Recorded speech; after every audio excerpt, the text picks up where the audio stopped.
Hello, anybody there? Yes. Hello, hello. There Jennifer you are. Lang. Good morning or good evening. Good evening. Good morning to you. So nice to meet you. Hey, Jennifer, thank you so much for taking the time to do this. I'm super excited to get to chat today. So if I may ask here to get the ball rolling, where are you at these days? So thank you for having me, first of all. And I am currently in what's called the heart of Tel Aviv in Israel. Okay, wonderful. And you mentioned something interesting in your bio, which is that you are a hybrid of a couple of different cultural mile markers here. Would you be able to elaborate a little bit what it means to be an American French-Israeli hybrid, just so that we can kind of set the stage? American by birth, born in the San Francisco Bay Area, Berkeley to be exact. Very proud of that. French by marriage, but my mom put me in a French class when I was 6. So I was fluent before I met my husband and dreaming of meeting a single French eligible Frenchman. So he fit that. And Jewish by immigration, where I had never intended to land, but where we met and I stayed. So you've been there quite a bit then, it seems, a little while? You would think that. So we met 1989. What's the math? 34 years ago. We got married a year and a half later, so we're coming up on our 33rd wedding anniversary. Oh, beautiful. But like many people in this tiny, tiny country, both a completely Israeli couple and the international mix, whether it's a foreigner and an Israeli, or like us, 2 foreigners in Israel, we left. And we left for 2 years, but it turned into 16. But just to make it complicated, year 12, we came back for a year with our kids. We left with 1 baby in 1994, and we came back with 3 school-age kids in 2007 for a year that basically divided our family. Oh, that's fascinating. And you have ventured into this world of just sort of feeling comfortable with cultural shifts and pivoting. It seems to come easily to you. Is that something that you had since you were younger? No, I think I've had to grow up. No. I mean, I grew up with 2 very American, 2 born in California parents. Neither of them speak another, they're still alive, neither of them speak another language. But my mom put me into this French class when I was 6. It was a pilot program, and I stayed. I stayed most of elementary school. I took it through middle school. I took it through high school. I took it in college. I went junior year abroad to Paris. And I would say that's where I really encountered like what it is to hear another tongue, all the time around you and to have to try to figure it out. I was mute for about 4 months because I was working on it in my brain. My host mother spoke incredibly quickly. We did a lot of pantomiming. I wanted immersion, so I chose to live with a host family and not with my peers in like a dorm building. But it was hard. It was work. I can imagine that, but it seemed like that taught you a very valuable lesson in terms of adapting and really getting to find your footing in a different culture. But if we could backtrack for a moment and go back to San Francisco Bay Area and sort of what that upbringing was like, if you could elaborate a little bit more. Do you remember when writing made its way into your life? Was it that early on, or what was it like in terms of your childhood back then? So I had I was raised in a small enclave surrounded by Oakland on all sides. It's called Piedmont. And I used to be very ashamed of that because it's got a reputation for being, upper middle class, and it's definitely snotty. I can't speak of today, but it was very, very cliquey, very small. We were raised as Reform Jews in a very, very non-Jewish area. So we were going against the grain from as early as I can remember. Whether it was missing school on the major holidays, Rosh Hashanah, the New Year, or Yom Kippur, the day of fasting and repentance. It didn't matter how many times I told my teachers ahead of time that I had this holiday and I was going to miss a test. Like every year there was a test I was missing. And it didn't matter. My dad put his foot down and said, like, we go to temple. And we also went to Israel. So we did two things, very different from everyone around. We were not religious. It wasn't a God-based household. It was a Jewish culture-based household. So it's really hard for someone to understand that if they didn't grow up with it. Strong Jewish identity with grandparents born in Eastern Europe who immigrated in the early 1900s, fleeing anti-Semitism, fleeing famine, fleeing poverty, fleeing the Tsar of Russia, really. So that whether it was Yiddish words, their common language was Yiddish, if you know what that is. And they were trying to assimilate and raise two children, my aunts and my three children, my aunts and my dad, and pass down the holidays and everything. But it wasn't a house where we kept kosher or we kept the Sabbath. It wasn't that. I went to football games Friday night, school dances, out on Saturday. It wasn't a temple based. It was just on those major holidays. But now to where the writing came in. My mom used to take me to the library, the public library. And I have really strong memories of that, of the, wooden floors and the sound of the creak of the stairs and her shushing me if I tried to talk. And the Laura Ingalls Wilder and Judy Blume and Beverly Cleary. And I have very, very strong, beautiful memories of going to the library with my mom. See? No, so I wasn't necessarily writing, but I was always reading. I had a book all the time. Yeah, you appreciate I was the kind of value of nerdy. that. Yeah. Yeah. And so when does writing make its way into your life proper, when you feel like you were exploring a memoir form or fiction or, some of these other forms? So all of the questions you've asked so far are going to come together in the weirdest way right now.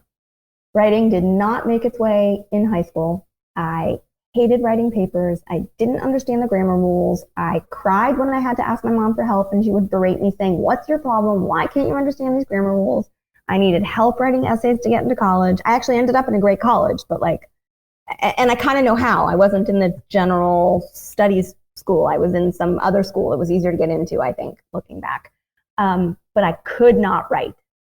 And so much so, my freshman year of college, I think I failed one of my first papers because of plagiarism, which I didn't even know what it meant. Oh, no.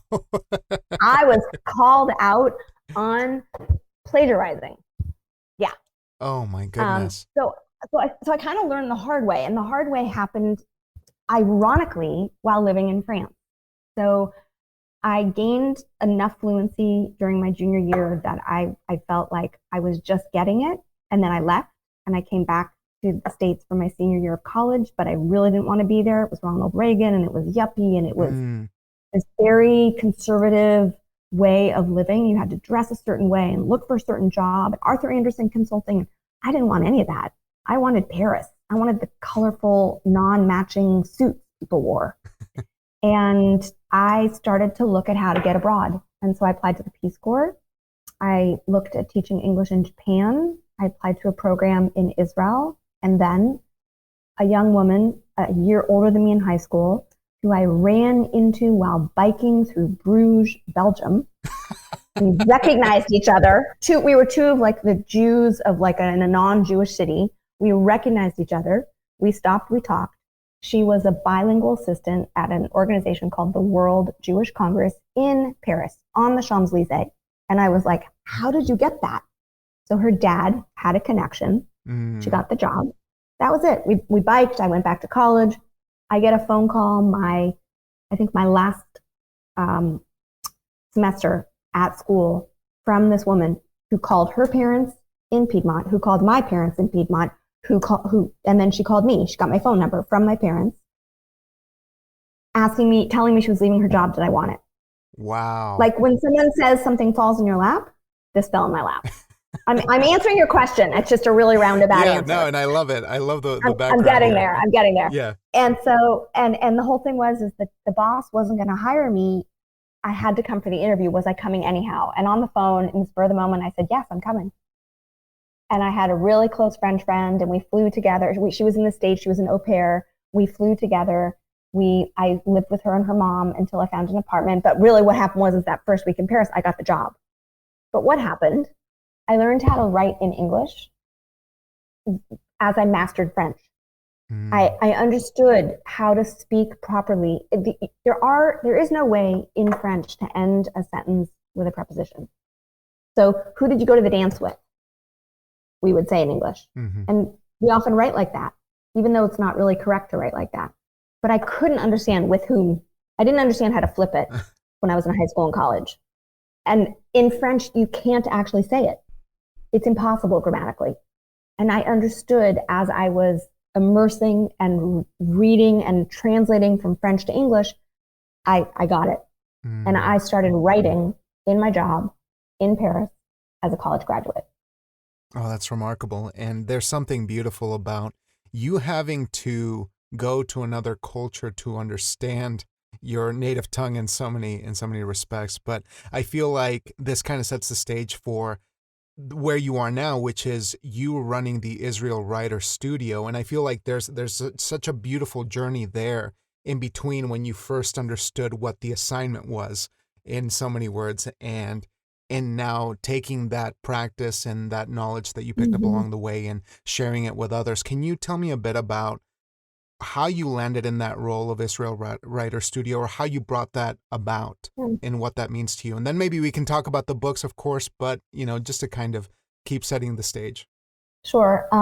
So I started writing back in my early 20s, and then I came to Israel and I got a job in the public affairs department of a university called the Technion. It's kind of like the MIT of Israel.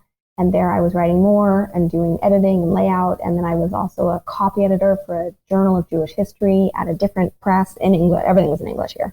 Then we went back to Paris. I was writing for a travel magazine.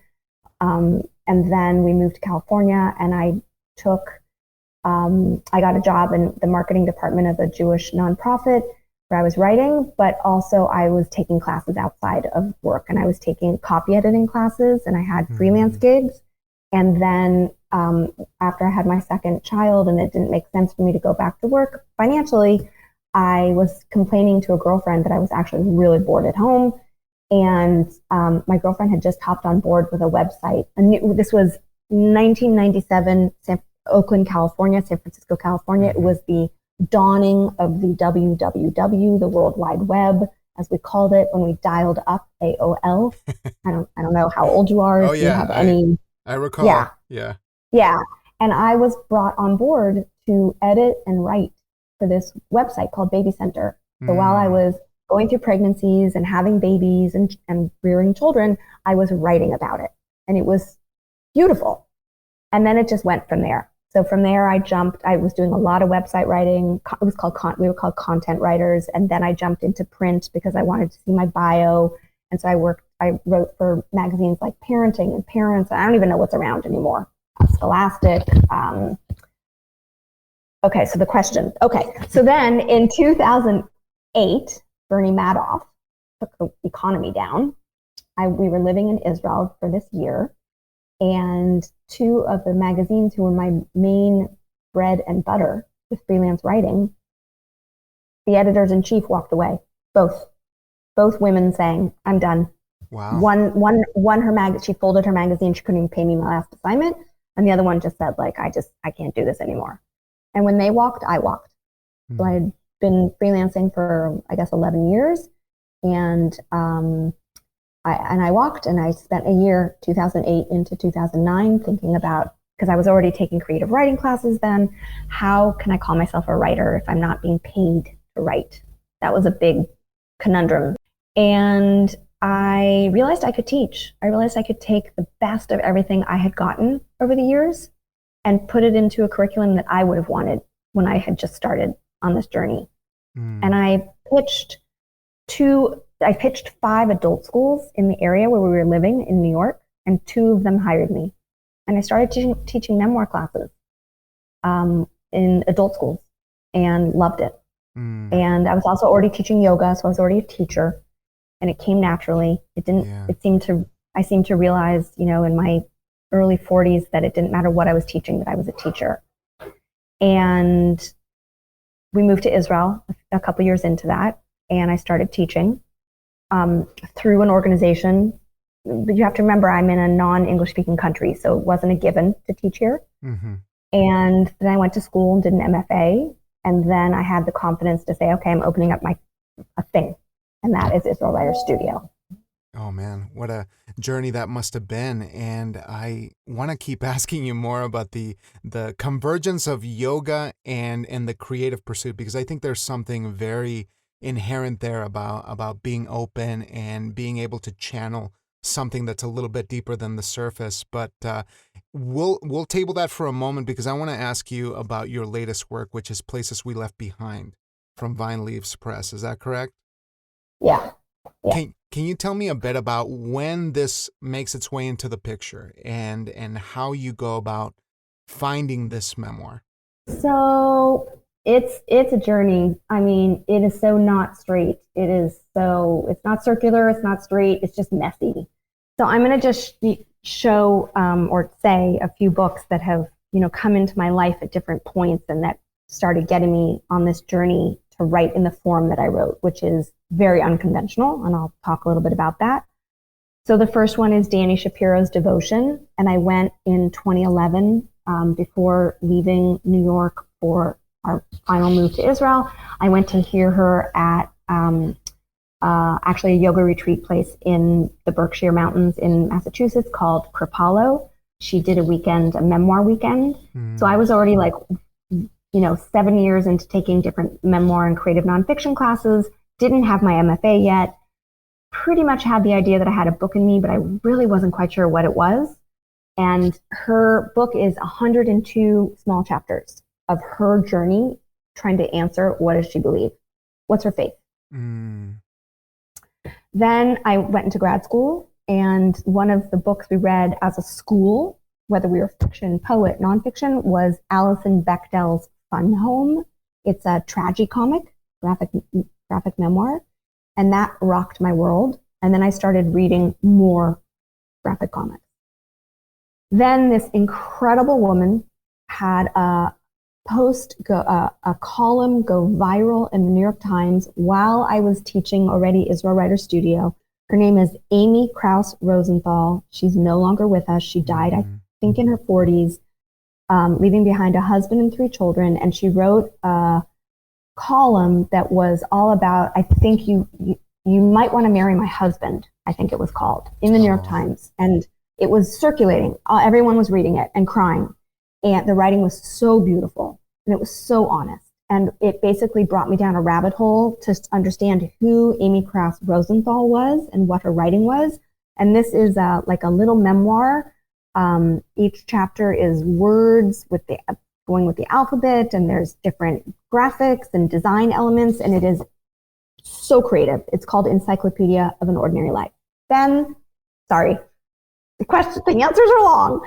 Then after my MFA, I was in Manhattan for a conference, and I heard Nora Krug, who wrote an illustrated memoir called Belonging, and this rocked my world. This is, every page is different and beautiful. She's an illustrator before she's a writer, and she's German. And she wrote it in English, and it is her reckoning with her German roots. And then the last one, these are not in the order of how they came into the world. This is the order of how they came into my life. And the last one I read, Heating and Cooling, 52 Micro Memoirs by Beth Ann Fennelly, who's a poet. Tiny little, you could call them vignettes, prose about life. So I wrote a 62,000 word long, what's it called? Overwritten, long-winded, uninteresting, flat manuscript of a memoir as I was nearing the end of my MFA. I hired an editor. I got edits. I got 7 pages of comments, and it didn't matter what she said. I didn't like my manuscript. I didn't like the writing.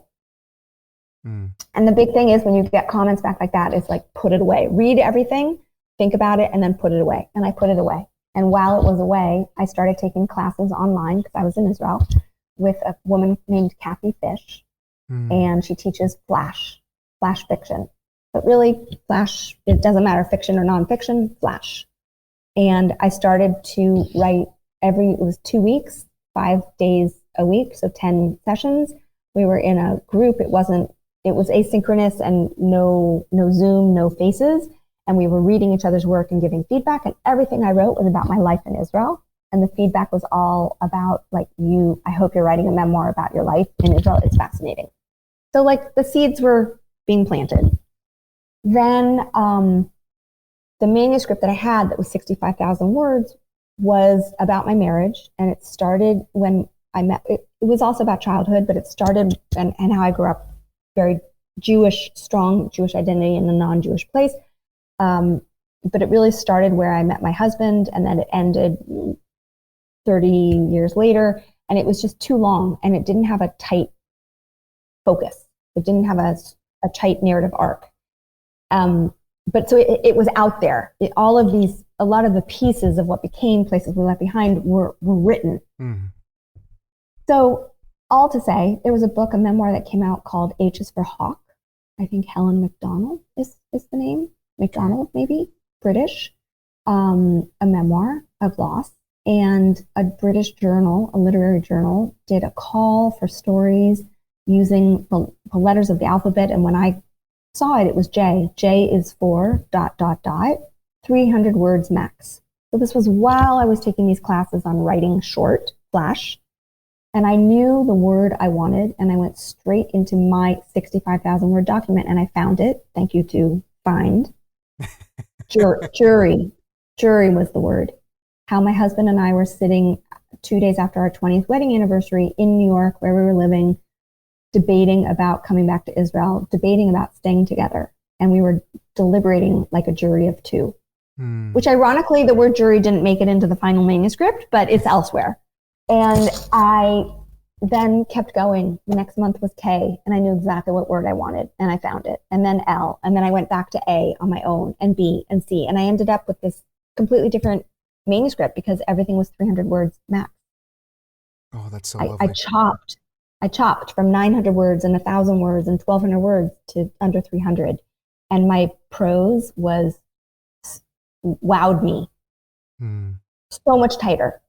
So it started, the big transition to get to this book started there.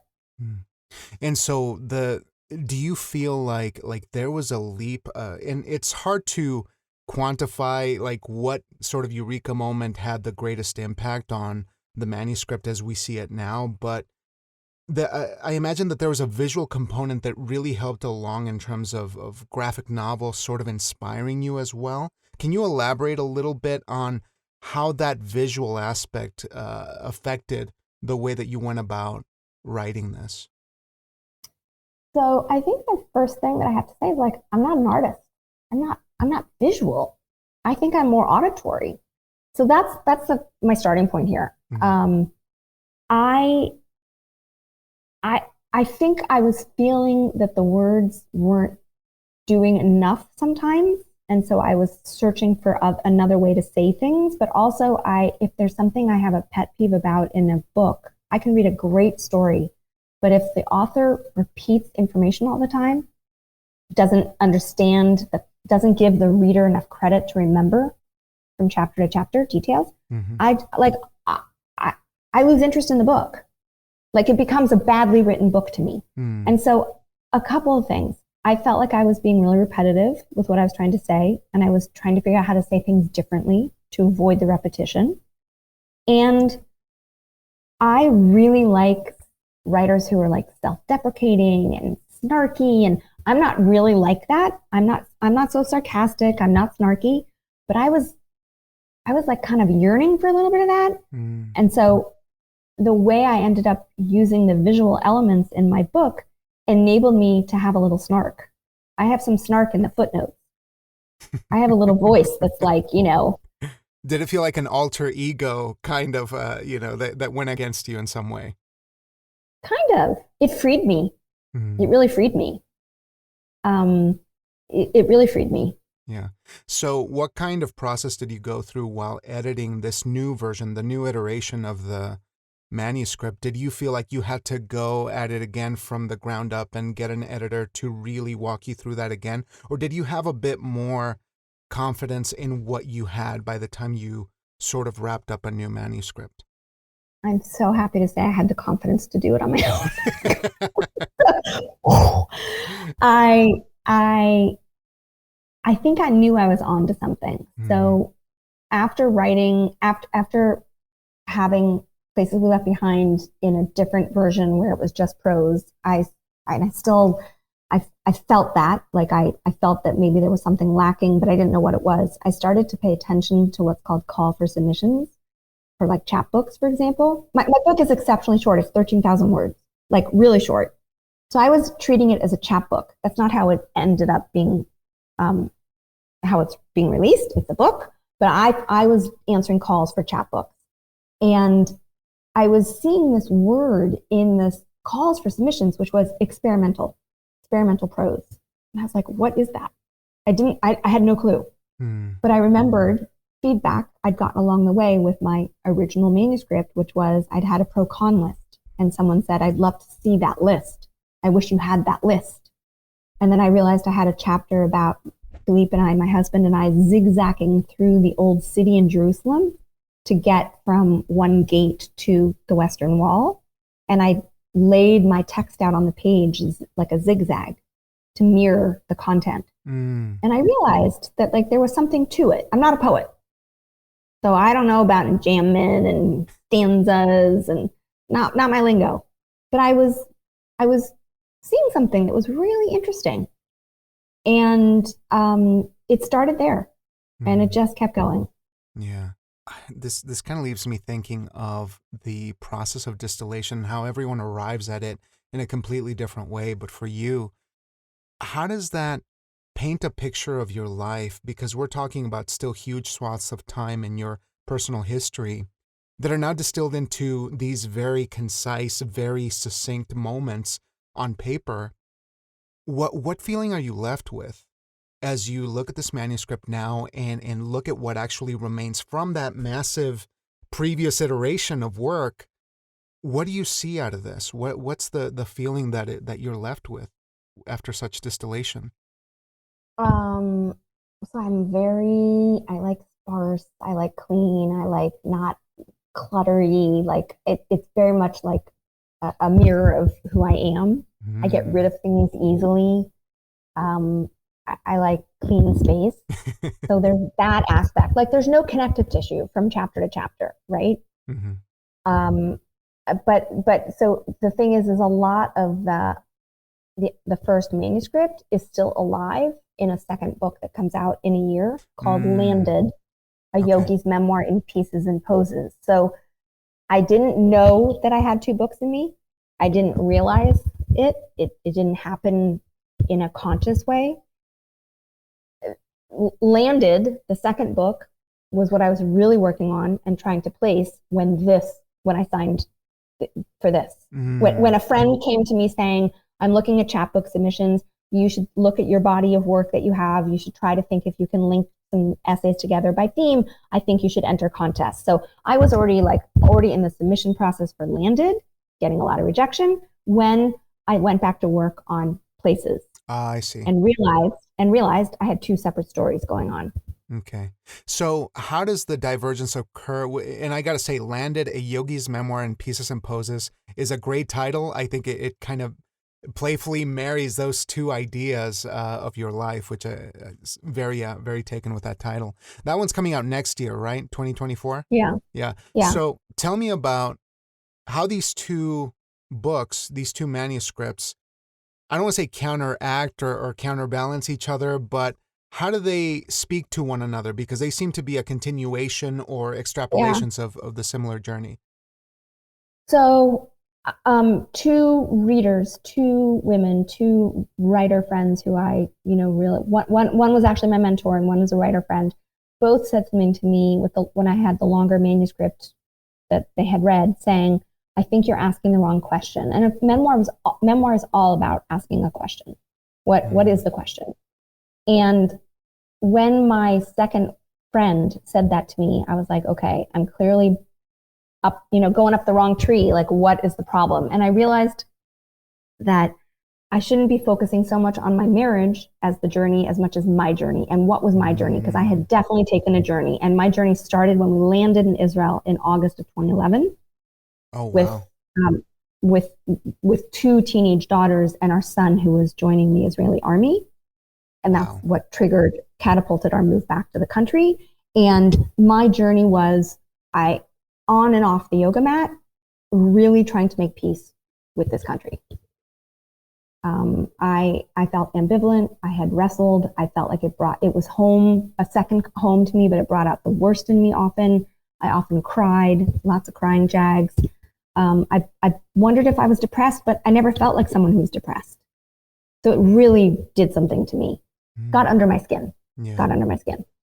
And so I realized that the manuscript that I needed to focus on, I put the 65,000 words away, starting way back in 1989. And I started in August 2011. And I wrote from there my first 7 years in Israel, which is super meaningful on many levels. 7 in Judaism is meaningful. 7 in yoga is meaningful. Like, for example, the 7 chakras. And we, in our marriage, had never lived longer than 6 years in any one place. Wow. It was the first time we stayed. And something happened in the staying, in the rooting. Something happened when we really stayed in this country and started to make roots in a way that we never had. We'd been searching for home all those prior years. So I ended up with these 2 different books so Landed is about my journey on and off the mat, making peace with this place. But the first book, which came, the writing, the experimental and all that came later, is about my marriage, about the 2 of us looking for home. Because my husband he's French, but he always wanted to live in Israel. So he was the driving force back, but it was our son's decision to come and do the army that catapulted us into the decision making. Does that make sense? Yeah, absolutely. And there's so many powerful moments that you have here in this answer in particular. The idea of asking the right question, just to begin with, it feels so common sense, but not something that I naturally gravitate to in terms of beginning that kind of memoir journey. But in terms of spirituality, and I hope to not pry here, it's just something that's very dear to my heart. I have a complicated relationship with faith, and I'm always taken with this idea that you can have a kind of spirituality and a kind of practice that informs your life for the better and helps you along, rather than what we are normally seeing online or in a lot of different mediums that faith is not necessarily a good thing. I mean, I go back and forth on this, but for you, in terms of spirituality and being in such a place with such hallowed history and bringing a lot of that personally, culturally as well, do you feel like you have a form of spirituality that goes beyond? I mean, I don't mean to uncouple it from cultural importance, but what does your spirituality look like?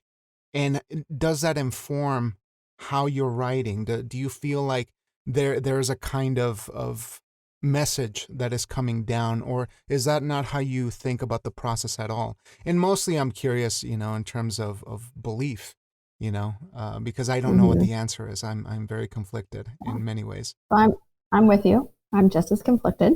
So I married someone for whom it's very, very clear. But I think when you grow up the way I did, which is, again, without the belief in God, God's name was only mentioned when my mom dropped something in the kitchen and she'd scream, "God damn it!" like through the whole house. Like, that was it. I think when you don't grow up with a clear belief, you definitely can't live this. Yeah, we haven't even talked about what the battle has been in the marriage, which is, I married a man who grew up in Europe with a traditional Jew, and a traditional Jew in Europe for many Europeans means keeping kosher, separating milk and meat in the meals, maybe eating in a non-kosher restaurant, but never eating non-kosher meat and never eating shellfish. So that's how he grew up. It means that he went to synagogue every Friday night with his dad and his brother, and they walked because it was in their little village. And they went to synagogue on Saturday morning as well, which is the Sabbath from Friday sundown to Saturday sundown. And then it meant dinner at home Friday night, saying the prayers over the wine and over the bread, the challah. And then on Saturday afternoon, he'd meet his school friends, none of whom were Jewish, and go and ride bikes and be mischievous boys. So we both went to public school. He and I both went to public school. We both went to what's called Hebrew school. We both went to Jewish summer camp. We both went to Zionist, pro-Israel Jewish summer camps. But I did not grow up with all of that tradition at all. Mm. And when he moved to Israel, we were both 23. When he moved to Israel, about 6 months before I met him, he decided to take that tradition and to up it and to observe the Sabbath in the way that it's supposed to be observed. Mm. So he doesn't drive a car from Friday sundown to Saturday sundown. He doesn't get into transportation. He doesn't turn on his computer, his phone. He reads on a Kindle. He does do that. He doesn't spend money. All of these things that for me are like, pardon my French, WTF? Like, why? But I say that because I didn't grow up with the belief. Mm-hmm. He did. And that is the bottom line difference. Mm. And so I've wrestled with it, and he asked me to do it his way. So we raised kids that way in America. And like, I didn't like raising my kids like this. I didn't believe any of it. Mm-hmm. So it was such a battle for me to toe the line. Yeah. Right? I didn't care if I got in a car on Friday night or Saturday. I didn't care if I had ice cream after having a hamburger. I just didn't care because I don't have the belief. Mm-hmm. So I'm 58 next week, and still the wrestle is less. I would say I'm much more at ease to say I'm a secular Jew. I live in a very meaningful place and a conflicted place and a controversial place. And religion is kind of inevitable. It's hard to avoid here because the whole calendar is wrapped around the Jewish holidays. And on Rosh Hashanah, the Jewish New Year, I go to the movies with girlfriends. Mm. That's where I've come to. I do not step foot in a synagogue. I don't feel anything. I feel a lot more on my yoga mat or standing at the edge of the Mediterranean than I do in a synagogue. I feel nothing in a synagogue at this point. Mm.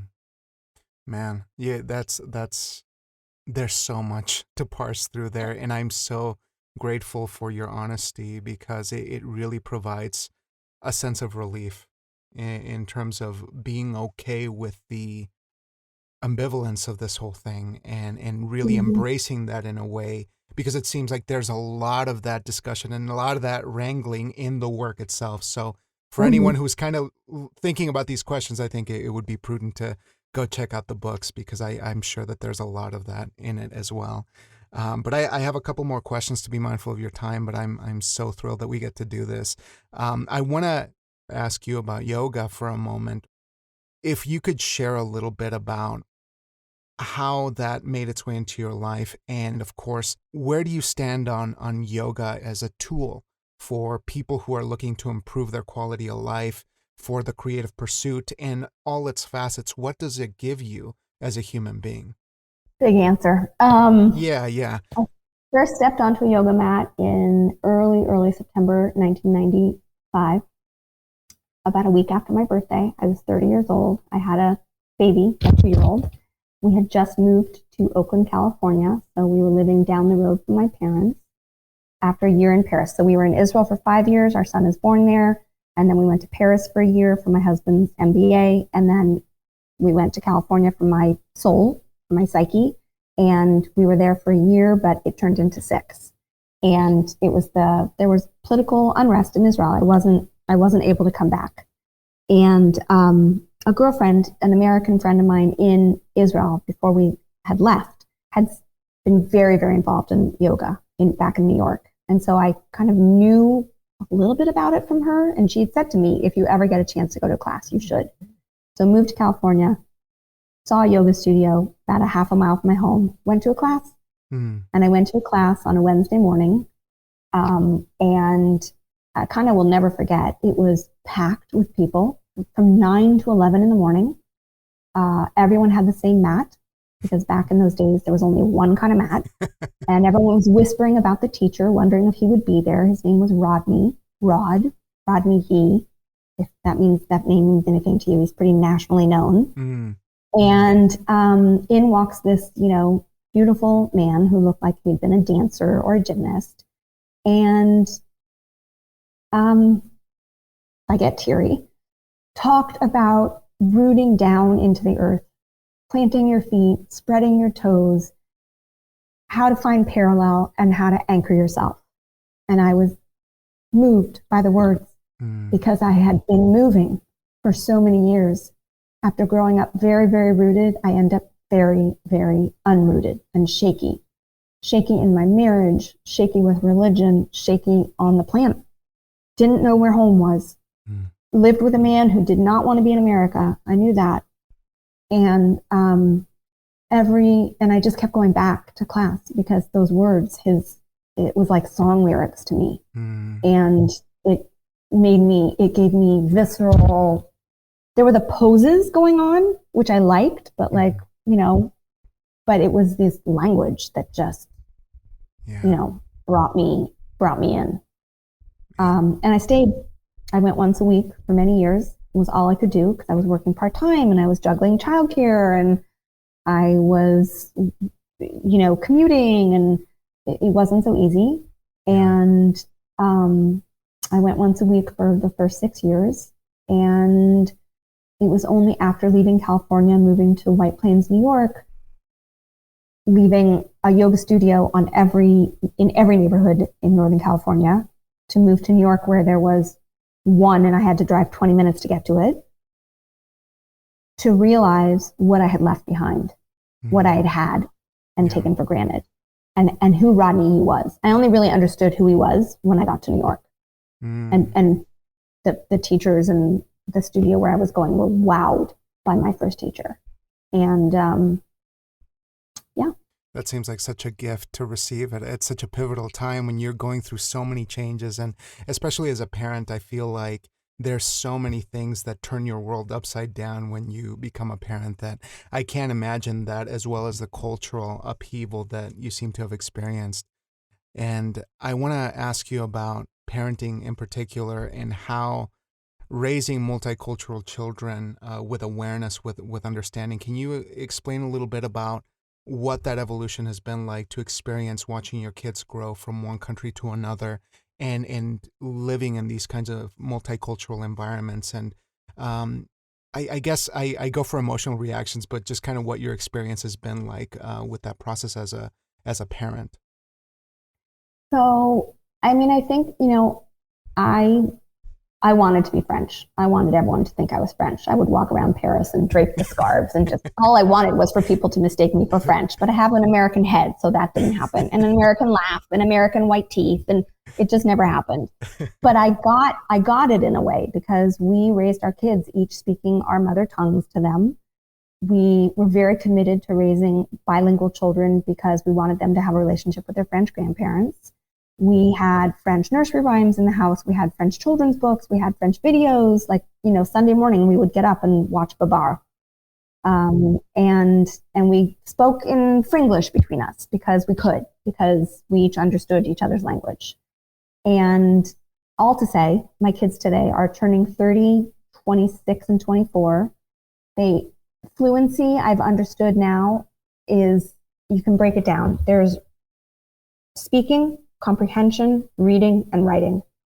So they have 100% comprehension in French. They have fairly strong ability to speak, but a lot of grammar mistakes, and it drives me crazy because they didn't do what I did, which is immerse, to really get it, all the nuances. So they make a lot of mistakes, and they have missing vocabulary. So they stick the English word into the beautiful French sentence and it massacres the sentence. And then they really can't read and they really can't write. So fluency is a funny thing. So are my kids bilingual? Kind of. I would say probably for all three of them, the Hebrew is stronger than the French in a way, because we dumped them into Israeli public schools when they were 14, 10, and 8. So they sank or swam. And then we came back when my girls were 12 and 14. And so they did high school and college and, and middle school here. And my son did the army here. And so they are quite fluent. Like we're the what's it called where I have to go to my kids for help in Hebrew. They're not born here, so they're not language first learners. There's an expression about when you're an immigrant, when you're a child of an immigrant, you're first. First generation or something. Yeah. They're not born here. They weren't really raised here, but their Hebrew it outdoes mine. I ask for help with apps. I ask for help everything. Oh my goodness. I want to kind of wrap it up on a good note here, and I'm curious if you could share a few thoughts about what you hope people will take away from your upcoming work, whether it's places we left behind or landed. What are some things that we can expect and that you hope to share with a reader? I'm going to stick to places. Voice, not to lose your voice. Let yourself fall in love, but don't lose your voice. Hold on to yourself. Hold on to your identity, to yourself, because I let myself just fall. And I think there's beauty to that. But in the fall, I lost myself and I lost my voice. Mm-hmm. And it took me 20 years to get it back. So, man, that's a beautiful note to end on. I kind of don't want to ask you more questions because I think that one wraps it up so beautifully. But where can folks find you on the internet? Many places. So, as much as I loathe social media, it is definitely the way the way it goes. So on Facebook, I'm Jen Lang Writes. And then on Instagram, Jen Lang Writes. And then IsraelWritersStudio.com. Perfect. Lots of places.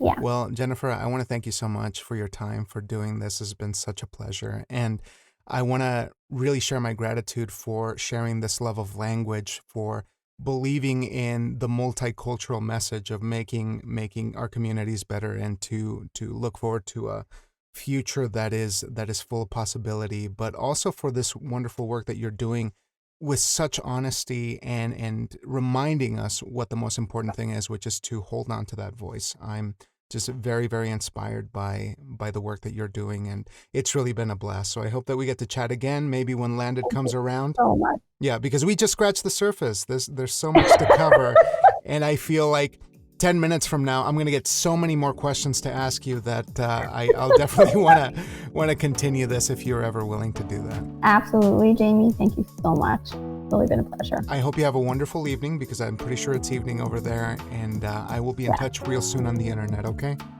Thank you. Thanks. Take care. Bye. Bye.